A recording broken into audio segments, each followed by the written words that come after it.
बिस्मिल्लाहिर्रहमानिर्रहीम रब्बिशरह ली सदरी वयस्सिर ली अमरी वहलुल उक़दतुम मिन लिसानी यफ़क़हू क़ौली. Students, as we have already discussed 4 points. Number 1 is Mr. Chips' routine at Mrs. Wicket's, and number 2, Dr. Marvel's views about Mr. Chips' health.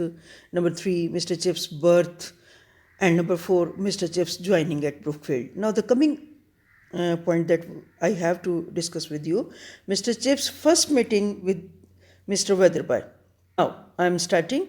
When Mr. Chips came for interview, Mr. Weatherby was the head. He was an old man and perhaps suffering from some serious disease. He died during the summer vacations. Before Chips could really begin his first term, anyhow, Mr. Weatherby was very kind and fatherly. During his period, Brookfield earned a good name. He impressed Chips with his wise judgment. He expected that Brookfield and Chips would go on well. He advised Chips to be strict in the matter of discipline right from the beginning.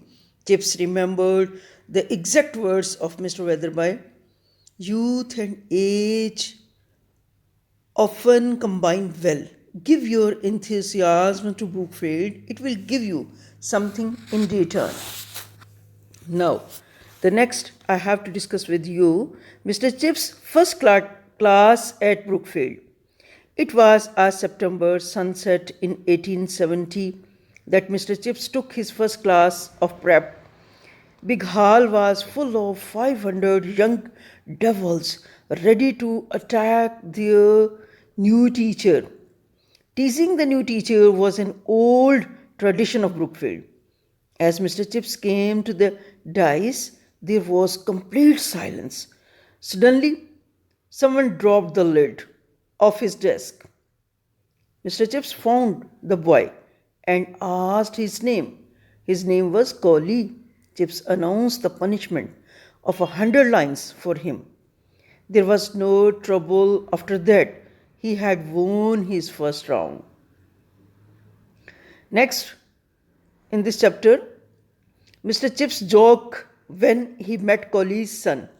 The first Collie then became an alderman of the city of London and a baronet and various other things. He sent his son to Brookfield. Chips welcomed him with the words that his father was the first boy whom he punished in the school. He added that the first Collie had deserved it on that time and the second Collie deserved it now. Mr. Chips joked when he met the third Collie. That was the grandson of the first Collie. The third Collie was the grandson of that Collie whom Mr. Chips punished first time in the class. Chips told the third Collie that he was a fine example of family traditions. He explained that his grandfather was a stupid fellow who could not understand so many things. He added that he remembered his father who used to sit at the far desk by the wall. He was a stupid fellow also. He finally remarked, "But I do believe, my dear Collie, that you are the biggest fool of the lot." The result was the roars of laughter. Chips की mister chips की जो ज़िंदगी उसने गुजारी उसकी याददाश्त पर मबनी है, इसलिए इसको समझने के लिए टाइम फ्रेम भी हमें अपने जहन में रखना चाहिए. जो पहला चैप्टर है, जब हमारी मुलाकात चिप्स से होती है तो इस वक्त उसकी उम्र 75 साल यानी 75 ईयर्स है. इन्हें रिटायर हुए 10 साल का अरसा हो गया है. रिटायरमेंट के बाद उन्होंने स्कूल के बिल्कुल सामने ही मिसेस विकेट के यहाँ रहाइश अख्तियार कर ली. मिसेस विकेट भी कभी इस स्कूल की मुलाजमा थी. वो मिस्टर चिप्स से पहले रिटायर हुई और उन्होंने स्कूल के सामने घर बना लिया. इस तरह से रिटायर होने के बावजूद मिस्टर चिप्स हमेशा अपने आप को स्कूल का हिस्सा ही समझते रहे और मरते दम तक यही कैफियत रही. इनकी ज़िंदगी के मामूलात हस्ब साबिक अभी भी ब्रुकफील्ड स्कूल के टाइम टेबल और घंटियों के मुताबिक تھے مسز وکٹ بھی اس بارے میں ان سے مکمل تعاون کرتی رہیں۔ مسٹر چپس کے ذاتی معالج ڈاکٹر میرول ایک اتوار چھوڑ کر دوسری اتوار باقاعدگی کے ساتھ آ کر مسٹر چپس کو دیکھنے آتے رہے اور دونوں اکٹھے بیٹھ کر گپ شپ کرتے تھے۔ مسٹر چپس 75 سال کے ہونے کے باوجود ہمیشہ حشاش بشاش تھے۔ ان کی صحت اچھی تھی اور ہر قسم کی بیماری سے بھی وہ محفوظ تھے، صرف بڑھاپے کی وجہ سے کبھی کبھی انہیں تھکن محسوس ہوتی تھی۔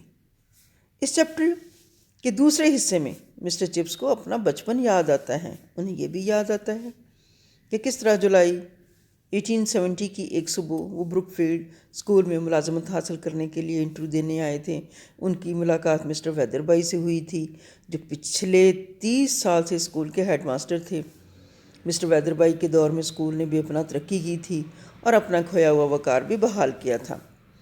پھر مسٹر چپس کو بروک فیلڈ میں بطور استاد اپنا پہلا دن یاد آیا۔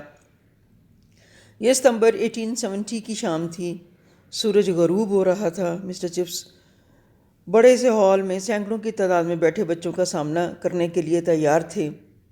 ذرا گھبرائے ہوئے تھے، لیکن انہوں نے انداز ایسا اختیار کیا ہوا تھا کہ گھبراہٹ نہیں نظر آ رہی۔ اسی دوران لڑکے کولی نے شرارت کرنے کی کوشش کی، جسے مسٹر چپس نے موقع پر دیکھ لیا اور اسے سزا دی کہ وہ بیٹھ کر اپنی کاپی پر 100 لائنیں لکھے۔ اس کے بعد کسی لڑکے نے بھی مسٹر چپس کو تنگ کرنے کی کوشش نہیں کی۔ نصف صدی سے زیادہ پرانے واقعات یاد کر کے مسٹر چپس آپ دیدہ ہو جاتے تھے۔ اوکے بیٹا، اللہ حافظ۔